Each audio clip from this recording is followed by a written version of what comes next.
নমস্কার, সিউরি টাইমসে আপনাদের স্বাগত। আজকের বিশেষ খবর নিয়ে শুরু করছি।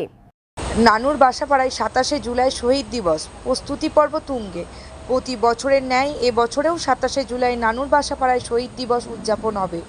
তার আগে বাসাপাড়ায় শেষ মুহূর্তে প্রস্তুতি পর্ব। এই শেষ মুহূর্তে প্রস্তুতি পর্ব খতিয়ে দেখলেন বীরভূম জেলা পরিষদের সভাধিপতি ফাইজুল হক ওরফে কাজল শেখ। তিনি জানান, আগামীকাল শহীদ দিবস উপলক্ষে উপস্থিত থাকবেন আইনমন্ত্রী মলয় ঘটক, ফিরহাদ হাকিম সহ অন্যান্য তৃণমূলের নেতৃবৃন্দ। বাসাপাড়ায় আগে যে শহীদ বেদি ছিল তা নতুন করে পুনর্নির্মাণ করা হয়।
আমাদের কাছে একটা বেদনাদায়ক দিন।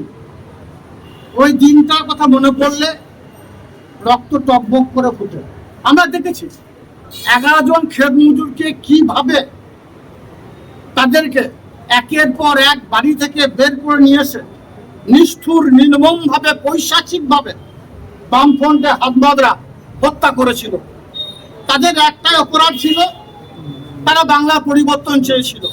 তাদের একটাই অপরাধ ছিল, মাননীয় মুখ্যমন্ত্রী মাননীয় মমতা বন্দ্যোপাধ্যায় তার হাতকে শক্ত করার জন্য তারা আমাদের তদানীন্তন বাংলার অগ্নিকন্যা তিনি যে প্রতিবাদ করেছেন বামফ্রন্টে হারমাত্রার বিরুদ্ধে, তারা বাংলার শাসন নামে যে শাসন কায়েম করেছিল বাম শাসন আমলে, সেই প্রতিবাদে গর্জে উঠেছিল নানুরের সেই ক্ষেত মজুরদের নিষ্ঠুর নির্মমভাবে যারা হত্যা করেছিল। সেই ক্ষেত মজুরদের, সেই শহীদদের রক্ত পিচ্ছিল পথ অতিক্রম করে আজ আমরা এই জায়গাতে উপস্থিত হয়েছি। এবং 2000 সালের 27 জুলাই পর থেকে মাননীয় মুখ্যমন্ত্রী মাননীয় মমতা বন্দ্যোপাধ্যায়ের নির্দেশে প্রত্যেক বছর ওই দিনটা আমরা পালন করে থাকি। আমরা যারা মামাটি মানুষের সৈনিক, মমতা বন্দ্যোপাধ্যায়ের সৈনিক আছি, স্বভাবতই আগামীকাল আমাদের কাছে সেই বেদনাদায়ক দিন আসছে। তাই সেই শহীদদের প্রতি শ্রদ্ধার্ঘ নিবেদন করার জন্য এবং ওই শহীদ পরিবারের যারা সদস্য আছেন তাদের প্রতি সমবেদনা জানানোর জন্য আমরা সকলে কাল উপস্থিত হব এই বাসাপাড়াতে।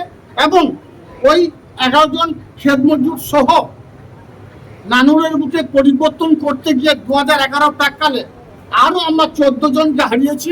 নানুরের বিভিন্ন প্রান্তে সেই হারমাদ বাহিনীর নেতারা, সেই হারমাদরা তাদের বিভিন্ন জায়গায় নিষ্ঠুর নির্মমভাবে হত্যা করেছিল। তাই তাদের প্রতি শ্রদ্ধা নিবেদন এখান থেকে করব। এবং বীরভূম জেলার বিভিন্ন প্রান্তে যারা মামাটি মানুষের সৈনিক আছে, যারা আমাদের নেতা কর্মী আছে, তারা সকলে আসবেন, শ্রদ্ধার্ঘ নিবেদন করবেন এবং শহীদ পরিবারের প্রতি সমবেদনা জানাবেন। এবং রাজ্যের মাননীয় মুখ্যমন্ত্রী মাননীয় মমতা বন্দ্যোপাধ্যায়ের নির্দেশে এবং আমাদের যুবরাজ অভিষেক বন্দ্যোপাধ্যায়ের নির্দেশে এখানে আমাদের আইনমন্ত্রী মাননীয় মলয় ঘটক মহাশয় আসবেন এবং পুরো নগরমন্ত্রী ফিরহাদ হাকিম মহাশয় কালকে এখানে এসে উপস্থিত হবেন। দেখুন, কে থাকবে কে থাকবে না সেটা বড় বিষয় নয়। আমাদের কাছে বড় বিষয় হলো এটা, কাল 27শে জুলাই আগামীকাল সেই শহীদদের প্রতি শ্রদ্ধার্ঘ নিবেদন করার দিন। যে শহীদদের রক্ত পিচ্ছিল পথ অতিক্রম করে আমরা আজকে এই জায়গায় উপস্থিত হয়েছি, যে নানুরের মুখে কাটাকাটি খুনোখুনি রাহাজানির ব্যতীত আর কিছু হয়নি, যে নানুরের বুকে মানুষের ঘুমভ্রান্ত বোমার আওয়াজে আমাদের মাননীয় মুখ্যমন্ত্রী মাননীয় মমতা বন্দ্যোপাধ্যায় কথা দিয়েছিলেন যে উন্নয়নের মাধ্যমে নানুর তথা বীরভূম তথা বাংলার পরিবর্তন ঘটিয়ে দেখাবেন। তিনি বাংলার পরিবর্তন ঘটিয়েছেন, এক এক পাক উন্নয়নের মাধ্যমে মানুষের মনের মণিকোটায় পৌঁছে গেছেন। কিন্তু ইয়াং জেনারেশন, যারা নব প্রজন্ম, আমাদের যারা আগামী দিনে আমাদের পথপ্রদর্শক, যাদের হাত ধরে আগামী দিনে আমরা চলবো, তাদেরকে স্মরণ করা প্রয়োজন, তাদেরকে মনে করানো প্রয়োজন, তাদেরকে জ্ঞাতার্থ করা প্রয়োজন আছে যে 27শে জুলাই দিনটির গুরুত্ব। কারণ সেই শহীদরা যদি তখন লড়াই না করত, সারা বাংলার বুকে যারা বামপন্থী হানমাদদের হাতে বাংলার বিভিন্ন প্রান্তে নিষ্ঠুর নির্মমভাবে হত্যা হয়েছে বা হত্যা করা হয়েছে, তারা বলিদান না দিত, তাহলে এই শুভ দিনটা আমরা পেতাম না।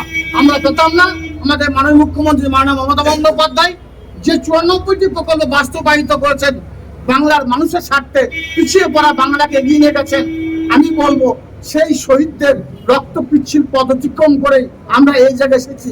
স্বভাবতই ওই দিনে সকলের উপস্থিত থাকা প্রয়োজন বলে আমি ব্যক্তিগতভাবে মনে করি। শহীদ বেদি নতুনভাবে নির্মিত হয়েছে। দেখুন, এখানকার যারা শহীদ পরিবার, তারা নানুর ব্লক, যারা আমাদের কমিটি আছে, নানুর ব্লক কমিটি বিধায়ক থেকে শুরু করে ব্লক সভাপতি শুরু করে শাখা সংগঠনের যে নেতৃত্ব আছে, তাদের কাছে বারবার আবেদন জানিয়েছিল যে শহীদ মঞ্চটা ছিল সেটা রাস্তার ধারে ছিল, যার জন্য যখন বৃষ্টি হতো ওরা জোরের তলায় চলে যেত। সেই শহীদ পরিবারদের কথা ভেবে আমি আপনাকে আগেও বলেছিলাম, বীরভূম জেলা কোর কমিটির সঙ্গে আমি আলোচনা করি। কোর কমিটির মতামত সাপেক্ষে শহীদ বেদিটাকে পুনরায় নির্মাণ করা হয়েছে এবং একটু উঁচুটাকে স্থাপন করা হয়েছে। কিন্তু যে স্থানে যে জায়গায় শহীদ বেদি ছিল সেখানেই আছে, শুধুমাত্র একটু স্থান পরিবর্তন করা হয়েছে, এর ব্যতীত আর কিছু হয়নি। আর যে 11 জনের সঙ্গে সঙ্গে আরো নানুরের তৃণমূল কংগ্রেস প্রতিষ্ঠা করতে গিয়ে, নানুরের পরিবর্তন করতে গিয়ে আরো 14 জন যারা নানুরের বিভিন্ন প্রান্তে শহীদ হয়েছে, তাদের নামটাকেও পাশে রাখা হয়েছে এবং এটা কোর কমিটির সদস্য। কাজী আমিরুল ইসলামের রিপোর্ট, সিউরি টাইমস, নানুর।